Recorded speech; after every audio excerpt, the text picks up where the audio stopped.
Hello, welcome to the Monday Night Club at Longlands with me, James Hutchinson.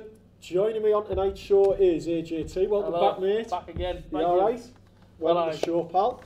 As well as looking back at the weekend's game with Queen's Park Rangers, we'll also look ahead to the game with Wigan at the weekend. And we're also, with it being the 15th anniversary coming up this week of Boro's Carling Cup win in Cardiff, we're going to look back at that. We're going to talk about our experiences. So we'd like you to get involved with us tonight, Boro fans. You recall that special weekend in Cardiff when Boro finally won a major trophy, so we'll have a chat about that as well, mate. So as always, send us your questions, opinions, views on anything to do with the Boro or anything to do with football. Me and AJ, James on the camera, we're going to get involved with you and have a chat and discuss what's been going on in the football this week. Before we start tonight's show, we'd all like to send out a big shout out to Fergus McClaren. He's an 86-year-old massive Boro fan, AJ. Yeah. We just want to send him our best wishes from everyone here on the show. Get well soon, Fergus, and all the best, mate. Okay? Right, mate. We're going to start this programme by looking back 15 years. This Thursday is near enough because it was on a leap year day. Typical of Boro to win something on a leap year day, so you can't celebrate it properly on the same day every year. But that's a special occasion. We won the Carling Cup in Cardiff. Beat Bolton 2-1. Won our first ever major trophy. What are your recollections of that weekend and that day? So much you can talk about. Listen, man, you know what I mean? We could do a whole show based on it. I mean, just everything about it. Obviously, you know, shout out to my nan and granddad. Stayed at Lambourne the night before. Travelled up the next morning. At 9 o'clock, I think it was only about an hour away. But we were that excited, me and our dad. We were up in our bathroom, painted our faces, as you do. Put Boro across my face. Wrecked the bathroom, man. Wrecked the bathroom with me. Yeah. Red and white everywhere. Probably alright, because obviously, you know, our granddad was a Man United fan at the time, so it's probably alright. But I say, I jumped in the car, went to Cardiff, and just got there. It was just streams of Boro everywhere. It was just, doesn't matter what time you got there, it was Boro everywhere, mate. I think that's one of the things I remember about that weekend. It actually tied in very nicely. It was my stag weekend. Yeah. So I went down on the Friday, had a couple of nights sampling the local hospitality, shall we say, for a bit. Very good, went down well. Peaked too early, as I always do, and I was wrecked by Sunday. But never mind. But I remember getting to Cardiff. We stayed in Neath, which was about half an hour away. Got the train in from Neath into Cardiff. And when you got off the train, it just seemed like the whole train station in Cardiff city centre was just a sea of red. Yeah, it was just Boro fans. I didn't see very many Bolton fans at all. It was just like everyone from Middlesbrough was there. And it was absolutely amazing. And it almost felt like if we weren't going to win a trophy that day, we probably never would, because we'd had all the cup finals with Chelsea, which we'd lost. We had the one with Leicester, which we should have won, and we didn't.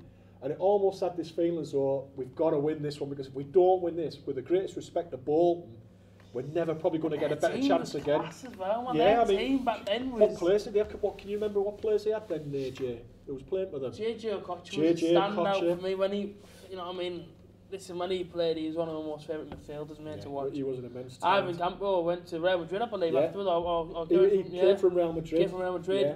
They also did have Yuri Djorkaeff, Kevin Nolan in his prime, if you like, Kevin Davies. Jaskalainen in goal. Jaskalainen, who Steve McClaren kept saying he was going to buy, but never did. Yeah. No, they had some... they had a decent team. They really did, but on that particular day, we were just a bit better than them. Yeah, well, we had an amazing start, didn't we? I mean, at the time, that was the quickest ever goal in a League Cup final. I still remember Joseph Jobscott, I sat on the first tier down, directly behind the goal, just above the crossbar, and I remember there was someone in front of me, and I'll never forget the woman, so thanks for this.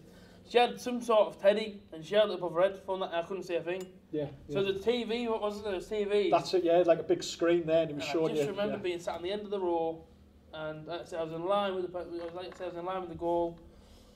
Ball went across, Joseph Job put it in, and the rest is history, mate. Yeah. No, it was fantastic, and then not only that, we went one up in 2 minutes. Just over 5 minutes later, we ended up getting a penalty as well. And then that penalty, Sam Allardyce kicked off afterwards, didn't he, about it being a two-footed penalty. Should it have been retaken, though? If it would have been to yeah, I mean, do you know what? We were in the ground that day, and I didn't at the time sort of like take any notice. You just saw it actually went in, and I didn't think, it was a two-footed penalty or anything like that. And you didn't think any more of it, but it counted. It's in the history books. It counts, doesn't it? Like I say, man, lucky really to even make it go in. No, two-footed penalties don't always go in, but... I say, man, just watching that, I often watch back the Often watch back the final. I've actually got the DVD at home. Yeah, yeah. Don't know if you got the same one, Yeah, the discs. Yeah, the 128 all years the build later up one. and all that. Yeah, And special. I often sit there and watch the full game back and just think, how on earth did we do it, man? Like, what a day. You know what I mean? Our dad passing out next to me and, you know what I mean? I have to come back round and everything else. Yeah, I mean, it's probably the one game I've been to where I've seen so many Boro fans in tears, and it wasn't in tears because we've got relegated or we've lost something. It's because we've actually won something. And it was just people all just thought I'd never ever see that day. Like you say, just like sharing it with family. I mean, unfortunately, my dad and my brother weren't fortunate to get tickets for that game, but they came down with us for the weekend and meeting up with them after the game, and everyone just celebrated. We just celebrated all night. It was just like you just thought. It was amazing. I think coming out the ground was even surreal because we came out the ground and nobody sort of really knew what to do. We were just like, right, what do you sort of do now? And it was like, well, you got the off licence. Remember Sky Sports being there? Yeah. Me and our dad being like, right, Sky Sports, what do you think we were both? I remember being stood there thinking, just nice shocked, one. just shocked, yeah. Just walking off thinking, but like I say, obviously, went back to the car. I remember driving on the motorway back, and there's all Bolton fans all around us. Right. And they're all looking at us depressed, and we're like, get in, mate. I remember just getting back to where Botsman and Grandad were back to the house on that night, and just sitting there, our dad thinking, we've actually won a trophy. Unreal. We've actually done it. Yeah. And that's it. And unfortunately, it's not something we've repeated since we've came close with a European Cup final. And we've been in a few semi-finals since then, but we've not actually got that close to getting another trophy on board. So it was that UEFA Cup final back on, I think, you know what I mean, we shouldn't have lost in the manner we did. We should have had a penalty, 100%. Vidal had a great chance as well. Straight to goalkeeper's chest when he had the volley. Yeah. Sat in the neutral end. Shout out to all the Seville fans sat around me because they put that 4-4 in the back of the net, and I sat there and thought, remember looking at our dad and seeing his face thinking, mate, you've got to drive now for 2 days back to Belgium to stick us on a plane back to Dublin and then go back to Deeside. Yeah. That's where we went, and that's it. But you know, great memories, but the great memory wasn't so much getting beat 4-0. No. But even that, even the build up for that one. Yeah, it's half against the town was yeah. I mean, that's something we might look on in greater detail on another show. But like I say, bear with us, Boro fans. We're having one or two technical issues here now, so we're just trying to get you involved in tonight's show. It's not letting us see the comments, which is first time. We'll get something on. First time it's ever happened to us. This we're normally dead on it. We're not going to struggle to chat about the Boro though, are we? We'll still be able to talk and get involved and stuff. So. Like I say, the Carling Cup final 15 years ago, and obviously the link with all that, mate, is at the weekend we had Steve McClaren come back to the club, who was the manager 15 years ago. Did it surprise you that there didn't seem to be any sort of great reception for him, or there wasn't a big deal really made about him coming back on Saturday, was there? It's a shame, innit, because you know when you look back at his time at Boro, he was the most successful, you'd say, for what he did for us, but. It was a shame that he didn't so much walk out and no one applauded, but it's the fact that he went to Newcastle. When a man is him, you think Boro fans are thinking, he didn't do a great job when he was there, man, did he? So, well, for us, he did a fantastic job. Yeah, that's what I was going to say. McClaren took them and got them relegated. I was going to say, very much, Steve. He should have got a great reception for that alone. But I say, man, I missed him because obviously I went to go see the team bus and he jumped off first. And I completely, but even then, I watched it back, like obviously on some people's videos. Yeah. And even then, he isn't like, it was very, very quiet. It was very subdued, and I think when he came out before the game, it was very sort of great. Because I mean, I know he's been back before, mate. He's been back with Derby before, so it's not like it was the first time he's ever come back to the Riverside. But yeah, it was a bit of a strange one, and I know in the build-up to the game during the week, it was sort of like a little bit as though, well, is he going to get a good reception? Is he not going to get a good reception? And some people were saying, I'm not a big fan of Steve McClaren because he was looking for the job at Leeds when he was a Boro fan. He was touting himself forward for other jobs, and people didn't like his style of football. But at the end of the day, won us a Carling Cup, got us a UEFA Cup final. What about the European nights he made? You know what I mean? He made their memories for us. Bucharest, man, wouldn't have been a thing if it wasn't for Steve McClaren. No. All them changes he made, Stephen McClaren coming on 25 minutes in. Yeah, I mean, some people say he was a lucky manager, and but hey, I tell you what, to have success as a manager, you've got to be lucky, haven't you? And that's it, like I say, man, as for Steve McClaren, I don't think I'll ever have a bad word to say about him just because of what he did for us. Like I say, if it wasn't for him, we probably wouldn't have won a Carling Cup at the time when we did that. I'm not saying we wouldn't have won now, but back then. Yeah, like you said, you've hit the nail on the head. He's given us some of the best days as a Boro fan we've ever experienced. He played a large part in that. Unreal. Just like I say, on the European nights of going and watching European football at the Riverside. Which Boro fan would have thought about that back then? And then obviously a few seasons later, going down, but remembering the good days we had inside the Premier League. Yeah, I've got to be honest, AJ, I don't think we'll probably get those days back again where we've got European football at the Boro, so Aye. yeah, we'll wait and see. We'll say we're sorting, we're back online now. Matthew Groves, thanks for watching, mate. Daniel and me. JJ Kocher, so good the name. Yeah, he was a great player, JJ Kocher. See if you see he was fantastic there. Let's have a look. Yeah, Soundbites, thanks for watching, mate. Saturday, we're going to talk about that game now, New Snipe. Yeah, it was a good result, 2-0. And Ashley Fletcher, an interesting one. He's come in the last 2 games and he's certainly contributed well we've done, hasn't he? Ashley Fletcher, there was a player there, and you know, I was saying that last year, people saying, it's rubbish, send him out on loan. The guy ain't rubbish. He's got something there. If he wasn't something there, he wouldn't be worth £7 million at the age of 23-year-old. If you know what I mean, if there wasn't something there. The reasons why Man United had him inside of his academy and everything else. Ashley Fletcher now, you know what I mean, there was a proper player there, which is sort of the thing of purely got to have trust in him. Yeah. And you look at the last 2 games, he's made big impacts. Yeah, I've got a goal. Yeah, I've got to apologise. I called him out last week for some of the chances he missed, and he put that one away on Saturday. But I think it's just his all-round game and what he's contributing to the team as a whole. He may not score lots of goals, but I think just his presence in the team gives the midfield an option to pass to, and it also takes a bit of the burden off of Sombalonga. And I think as a team going forward and attacking wise, he certainly contributes, doesn't he? 100%. Just to touch on Sombalonga, I mean, Brett, 2 chances there. There was 2 chances. I mean, that one in the second half. Yeah. I'm thinking, my hand's already in the air. It's gone straight to the goalkeeper. You think, Brett, I know Ashley Fletcher's done your job there, getting that second goal. But it's all about the goal difference, and I said after the Blackburn game. It could be crucial, you're right. That's what I mean. Come Rotherham, if you got the likes of Bristol City and say Boro have lacked points, I mean, them 2 goals, you know what I mean, them sort of things, and we don't get it, looking back and thinking, right, well, we had the chance then, we didn't take it. So it's important that, even though we won the game, and it's all positive, our strikers have got, I mean, listen, 28 shots against Blackburn, score 1.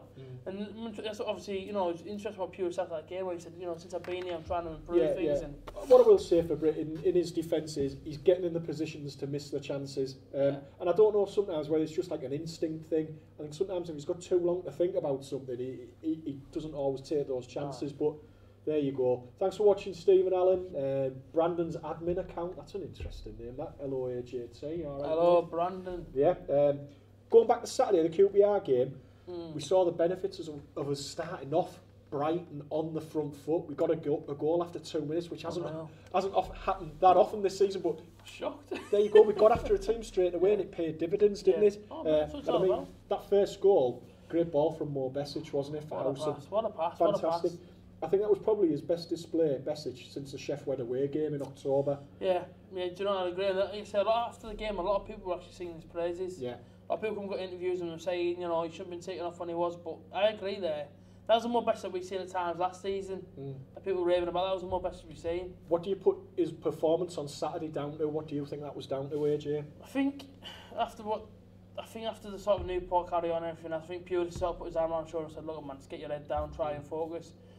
Is it the fact that it's coming towards the end of his loan and he's thinking, hang on a minute, I actually want to be here again, I'm going to try and give it my all? Or is it the fact that he's got John Owen McClaren next to him? I think that's a big difference. He's got the experience. And I think he's allowing him to play further up the field. Yeah. So I think you often saw when Mo Besic and maybe Adam Clayton in the same team, they played maybe 10, 20 yards further back. With McKell there, that's just enabling Besic to do what he does best going forward, and he can do some damage, which is what he was doing at the end of last season. And he scored. It was a great run. That and shot the first half. Yeah, but I just think having McKell there just enables him to play further up the field, where he can cause some damage and be more of an influence on the game. Matthew Groves just saying there, I rate Ashley Fletcher. He just needs a decent run of games now to find his feet properly. Glad he's getting out, and that's a fair point, that, because I think if you sort of know you're not going to get a run of games, you're going to be in and out the side, how can you feel settled? How can you not feel under pressure when you're on the pitch? He's probably going to benefit from getting a run of games now, isn't he, mate? Absolutely, 100%. And like I say, you look at Wigan next week, you think another great opportunity. Wigan aren't on the greatest of form, but you don't change a winning team. Yeah. The formation is one of the maddest you'll ever see. Yeah. George Savile left wing back. As Johnny Elson, but it's working and he's getting it right. Pure. This is for once. Everyone's not sort of being negative. Everyone's saying, hang on a minute, let's try and give this one a go and see what's happening. 2 wins on the bounce. Yeah. Positive, clean sheets. Yeah. And we look good. Right now we look good. And it says, I think, obviously, you know, last Monday, I don't know if it was you that sort of said about the 7th position, where we've got to sort of break away. I think tonight, if Derby lose, we've got 6 points clear. 6 points clear, yeah. We'll be 6 points clear and played the same game, got 13 games to go. And that is a decent little gap. And I think you've just got to maintain that, but then also try and push on and put pressure on those teams above us now, haven't we? That's the key.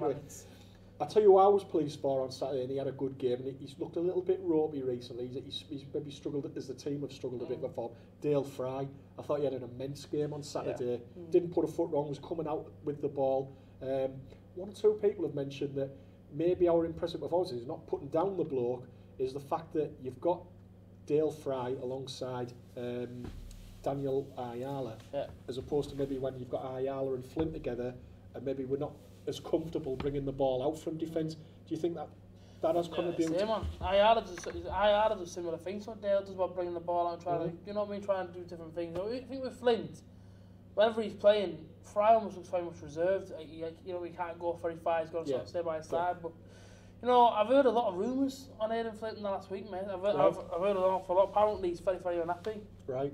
And at the end of the season, he wants gone. He doesn't want to be here. Probably his family hate it up here. Okay. And that's why he isn't really putting the shift in no more, because he doesn't want to be. He's got no interest in like spending another season. And when you look at his performances this season compared to his sort of time at Bristol City, when he was scoring goals for them and enjoying his football, you can kind of see it now, sort of. I think that's the only side of his game that has maybe disappointed me a little bit. I mean, we paid good money for him, and I think he scored over 10 goals last season with Bristol City. He's got the one for Boro, but he's been part of the team for most of the season. I mean, a defence, it's not just down the defence, the whole team, but only conceded 24 goals in 33 minutes. I mean, that's some record, and he's been a big part of that. I know I've just been saying there about maybe the style of play is different, him not being in the team, but he has contributed in a massive way to our defence being as good as it has been this season, hasn't he? Absolutely. Like saying, you know, when he's on his game, Aidan Flint, he's a rock, and not many people get past him. And it's when you got the likes of Dale Fry, Ayala and Flint, and when they're all reading off the same hymn sheet, it's very, very hard to get past them three at the back. Aidan Flint, you know, I hope it is rumour, I hope he is happy and I hope he can stay overseas, because when he's on the form, like I say, he's I'd be sorry to see him go, definitely. You know, but if he stays another season, let's see a few more goals, let's see you try and get in the box, let's see you win a few more headers, because if I'm honest right now, what worries me about the Boro is set pieces. They scare the life out of me at the minute. Defending the set piece at the minute. I mean, look at the likes of Leeds, Sheffield United, conceding just sloppy goals, just you know what I mean, just sloppy headers.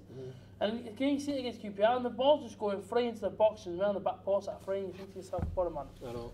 It is, and we haven't scored as many goals from set pieces as I thought we would this season. We've been a little bit disappointed there from set pieces. Dom, thanks for watching, mate. Good question there. Lads, who do you think will finish in the top 2 this season? I've said for weeks, Norwich and West Brom, and now I'm starting to waver a little bit on West Brom. And I thought they really would be up there with the squad they've got, the forward line they've got. I fully expected them to be top 2, and I think Norwich now, you can't sort of dismiss them. They keep churning out a big win against Bristol City on Saturday, wasn't it? Massive statement as well, to come from behind. Twice? Yeah. I honestly, you know what I mean, I want to be as positive as I can about the Boro and say, oh, well, Boro going to win the league. Realistically, we're not. The way it is now, the top 2, is how it will finish come the end of the season, in my opinion. I think Sheffield United, I don't see them slipping up. Right. They went to West Brom and they gave West Brom a good game. And you think about West Brom's scoring record this season and how tackling at home, they just couldn't do a thing. That was the first time this season West Brom have failed to score at home. And that says a lot for Sheffield United. And I mean, I must admit, again, they're a team, not many stars in it really. You've got Billy Sharp, but I mean, he's been around for donkey's years now, but he still produces the goods. looks a decent player now. Yeah, McGordry, they brought Medine in as well up front. But I mean, I like Kieran Dowell, who they've got from Everton on loan last season. I think was he at Forest. He was at Forest on loan last season. He's a really good prospect, that lad. He's added a lot of them. He got the goal on Saturday. But I mean, even players like Craney, who was here last year on loan, but Rose struggled massively when he was here last year. Put in a good performance against us, and then a great performance again against West Brom at the weekend. So yeah, I mean, you can't dismiss Sheffield United at the minute. What I will say is, mate, I think it's going to go right to the wire for the top 2, isn't it? Oh, listen, it's going to be a good one, like, but you know, as for the Boro, I keep saying it's promotion on, it's promotion not. I don't know if we're ready to go back into the big league again. I think even if we went up, we've got the millions and everything else. Yeah. I just don't want us to be laughed at again out of where that season we went up. That's what I fear for. I think we need to go up though, because I mean, in the past week you've seen all the stuff that was mentioned about the finances of the club. Now we're not talking about going back to 1986 and the club going into administration and stuff like that, but it just shows how important it is now that you've got money behind your club. And I think our parachute payments at the end of this season, so there's no more money coming in from that avenue. So from a footballing point of view, I agree, it'd be very, very difficult to see us go up and stay up. I think that would be tough. But from a financial point of view, the club need to get back up there as soon as they can, don't they? 100%, like I say. I mean, there's certain teams that are up there now inside the playoffs, and I think, I don't know if you will survive. You know, I look at Sheffield United and I think, as much as you might be doing well, I don't know if you're going to survive in the Premier League. I think that's a good point. I don't know, but I look at the likes of Norwich and I think, but they are class as a yo-yo club. They go up, they come straight back down, but again, financially, you're doing a good job. Because like you say, if you go back down again, you've still got at least 2 years of parachute payments, even if you just do one season. So it's one of them. Listen, as much as I want to see Boro go up, I do fear for us. I really do. But listen, if we can go to Wembley and we can win, that could be the one this year. That would be unbelievable. That would be unbelievable. Well, we've never won there, so there's always got to be a first time for it. What better place to win a playoff final? And I look at it now and I think to myself, if we went to Wembley now, and if you had the likes of Bristol City, West Brom and Leeds, could we realistically beat any of them out there though? I don't. Do you know what? I mean, let us know, Boro fans out there and fans of other clubs. Got Dom there, who I know is a Norwich City fan. He said he's been in the playoffs with us and us giving him payback for the last time. I mean, I've got to be honest. I think Norwich. I think I'm getting more and more convinced by them now, and I think they will finish top 2. I think the second spot I'm not so sure about. And like you say, I've said West Brom all along. I'll probably still stick with West Brom. I think a big test for them is Friday night. They go to Leeds, which is a huge game. Massive. It might suit West Brom actually playing away from home in that case, but I'm not so sure about it. But I think playoffs, I'll agree with you. The only thing for me is this year, I think it'll be easier in the playoffs than it was last year. I think Fulham stood out last year in the playoffs as being a really good team. I'm not so sure there's one team that stands out in what could be the playoffs this year. I think they're all very much the same, and it's just who turns up on the day, innit? I think if we go Bristol City over 2 legs, I think we'd be all right. If we went to the final against West Brom, or Leeds, I mean, listen, West Brom could do an Norwich on us, beat them twice in a season, and they come back and beat us. But if we go back to Wembley, Boro, don't lose, because I don't fancy paying £300 again for a weekend and seeing us lose. It's not ideal. Jack Hunter's got in touch there with your potential ultimate nightmare. You think it's got Leeds Middlesbrough playoff final written all over it? Fans each, really? We've spoke about this before off air, and I can see that happening. I can see us playing Leeds in the playoff final. I mean, listen, it'd be some playoff final. I mean, it'd be a cracking game. Just the journey down there will be interesting, wouldn't it? Everyone on the trains, everyone on the motorway all the way down. You know what I mean? Imagine seeing our van all the way down there getting spotted. A fair few things getting tricked to that passenger seat. Struggle to get past Weatherby, mate. I don't know about getting the Wembley. No stop at Weatherby all the way there, I think. Going back to Saturday again, post-match when we were alluding to it a little bit, and Tony Pulis again mentioned about the chances we've missed. I mean, 33 league games this season, on only 2 occasions have we scored more than 2 goals. That's got to improve, hasn't it, really? Definitely if you want to be top 2. Oh, 100%, it's got to do 100%. Like I say, and realistically, you're not going to go into every single game and win it 1-0. No. We have to put pressure more. on your defence doing that, innit? And that's what I'm saying earlier on about the goal difference now. It's important now that we start just trying to build on the goal difference, because that's a completely important factor come the end of the season. It could, mate. And I look at our next few. I look at Wigan, and I'm not trying to be disrespectful or underestimate Wigan.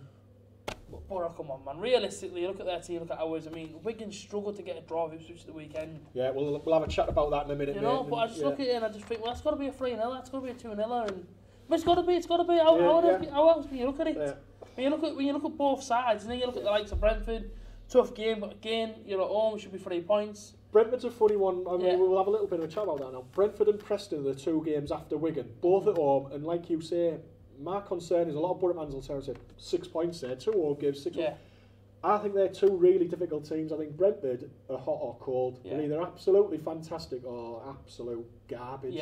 Just depends. I mean, you even saw that in the one game on Saturday with Hull. They went 1-0 down, and for half an hour didn't do a great deal. And all of a sudden they've ended up winning the game 5-1. Yeah, 5-1. I mean, it's 2 games after that worried me as well. Villa and Norwich. Just so many difficult games, and I think for us to make top 2, we would have to go on a run now of, say, maybe winning 5 or 6 in a row, and that's a big ask against anybody in this league. I mean, we've won the last 2, but to win 5 or 6 in a row is a big ask, and I'm not sure we're capable of doing that, but hopefully... So jumping in the sea if we do it like You know, the transport again. Oh, them things will all come back out again. But yeah, we'll wait and see. I mean, Steve Trodden, there's been rumours going around today about possible change of manager if we don't get promoted or something. It's true, mate. You really think it's going to be? No, trust me. Jonathan Woodgate I'll next tell you manager? that rumour's 100% true. It's certainly been something that's been doing the rounds for a while, hasn't it? That rumour. Like I say when off air, I'll tell you exactly what the crack is. But I'm telling you now, it's true. It ain't a joke. I'm telling you. Woodgate's our new manager, Boro fans, so get used to it. And like I say, I don't know if it's 100% true. That's just what I've heard, but. By the way things are going and the things I've heard in the last couple of weeks, and I've looked at the bench and everything else, I'm thinking to myself, it could happen. I mean, is it a good move that Woodgate manager with no managerial experience? Well, you have to start somewhere, I suppose. He's a local lad, knows the club, and he's been involved in the coaching staff the last couple of years. But it's still a big job, isn't it? If we go up though, do you think Purus will leave? If we get no, I think if we go up, because I think at the end of the day, if we go up, he's the ideal manager to have in charge to keep you up. Yeah. Might not be pretty football, but I think he would be the absolute ideal manager to get us to 40 points next season. Yeah. So I think if we go up, I'm certain Tony Pulis will be here next season. I'd love to go up, man, just to go to Tottenham Zoo Stadium. I mean, that's got to be one of the. I mean, listen, to go back to all them stadiums again. Yeah, everyone wants to go back to Wigan and bloody Brentford away. Brentford away can't even sit down, man. Got the seats up your legs. Do you know what I mean? Go to the Emirates, cushy. Do you know what I'm saying? Very nice. Oh, yeah, there's a lot of good grounds to go to if we go up. John Boyd Jovi, I love that name. That's fantastic. That's a great name, talk about the playoffs there. We've beaten Wigan twice this season. We should have beaten Leeds twice this season. That's debatable, I'm not sure. But we can definitely beat them in the playoff final. I don't disagree with that, John. Man, if we win at Wembley, I'm telling you now, I'll jump off the top tier of Wembley Stadium, parachute down and that's a certain down in Trafalgar Square after the match, that one, isn't it? Oh, listen, man, I'll be there all weekend. I won't be leaving, well, apart from I have to go to the game. But I think to win at Wembley, if we won at Wembley, does that top Cardiff that? That's a good question. That's a good question because, I mean, we've never seen us win at Wembley. And I think in terms of what it'd be worth financially, it'd be worth more than winning the Carling Cup. For all we won a major trophy, you're looking at probably between 150, 200 million pounds for winning the playoff final. You didn't get that for winning the Carling Cup. It's a feeling of scoring. Like, I've never ever seen us score in person at Wembley. Well, I've seen the one goal we got there when Ravanelli scored, and it was unbelievable. Scenes, man, in the away. It was like crowd surfing all over. It was I'll happily be doing that, like all the way to the halfway line to lift up the trophy with them all. Steve Trodden, another good point there. We were saying about Woodgate didn't have any experience. Robson, McClaren, Karanka, Southgate, they had no experience. And at one time, I think that was very much what Steve Gibson liked to do, give the manager's job to people that had no experience. And he may well do that with Jonathan Woodgate. We'll wait and see. So, just before we leave Saturday's game, another constant feature, which seems to be happening week in, week out, the Darren Randolph fantastic save. Came in the closing minutes, that save from Naki Wells just in front of him, mate. Unreal save. How many points has he won us this season? The guy's unreal. I mean, look at Blackburn for one, Bradley Dactic shards out, and he one hand. I mean, that's one-handed as well, wasn't it, too? Yeah, and he didn't have much to do all game, and he pulled that save out the back. And that's the thing with him. I was watching him. I mean, just the way he commands it, and he screams at the players all game long, and listen,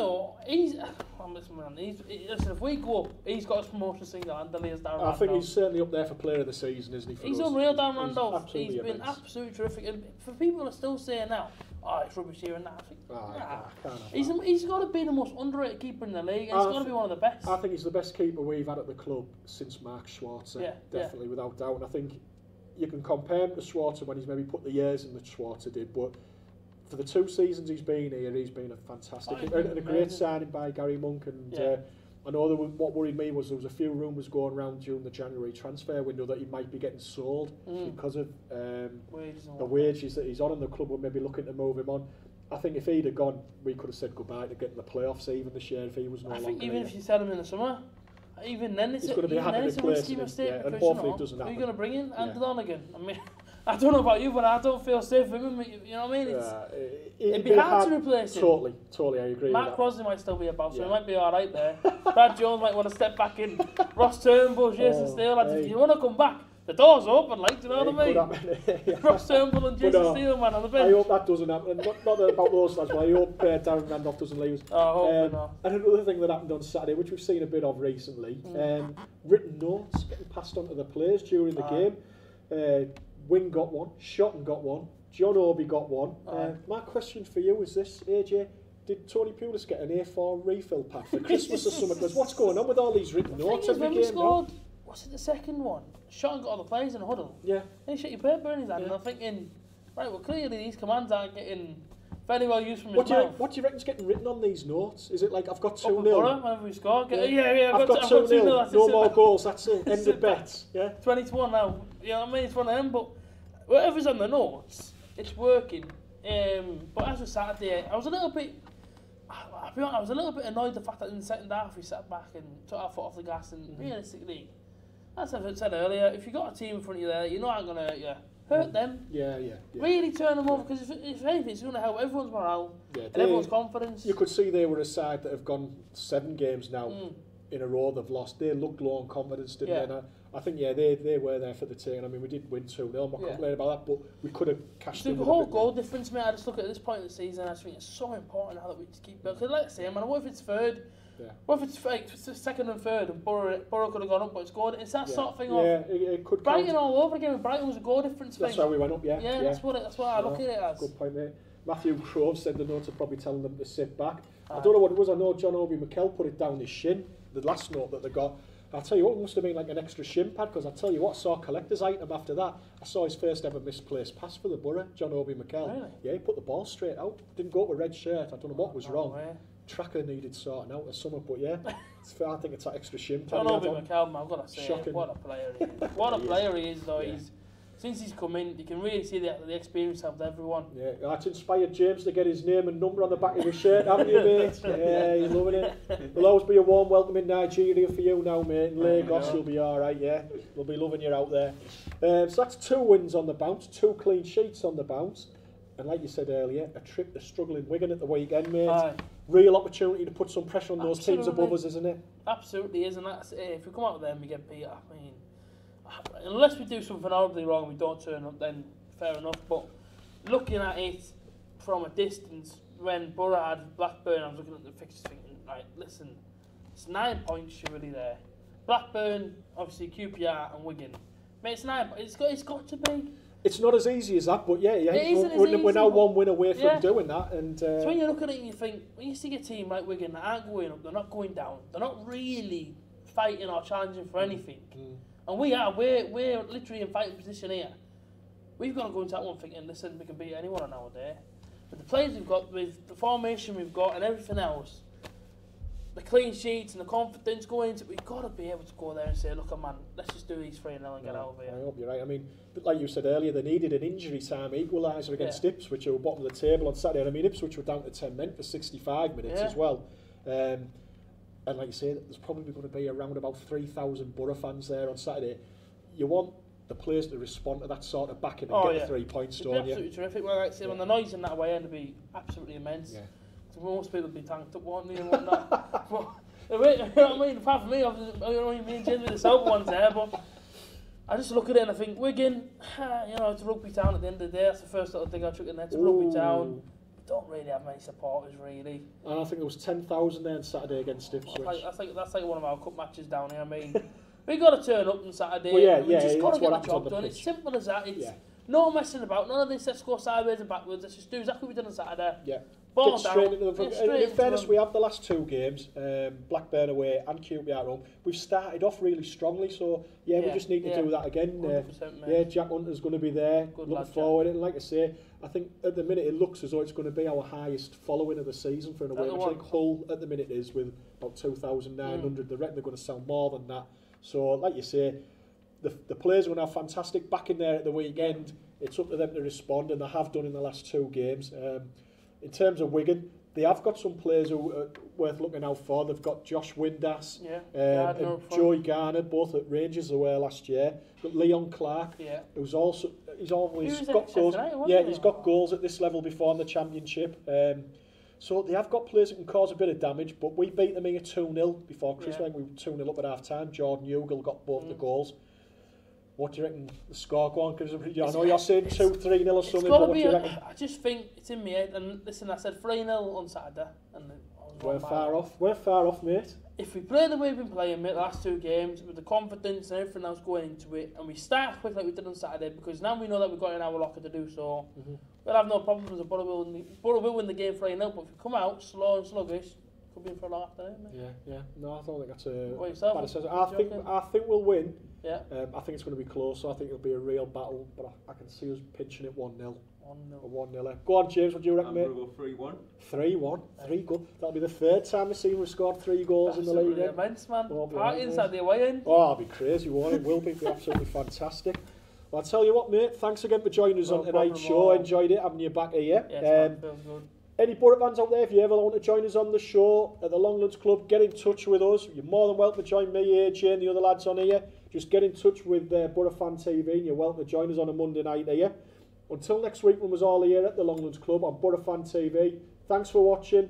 All the best, and up the Boro.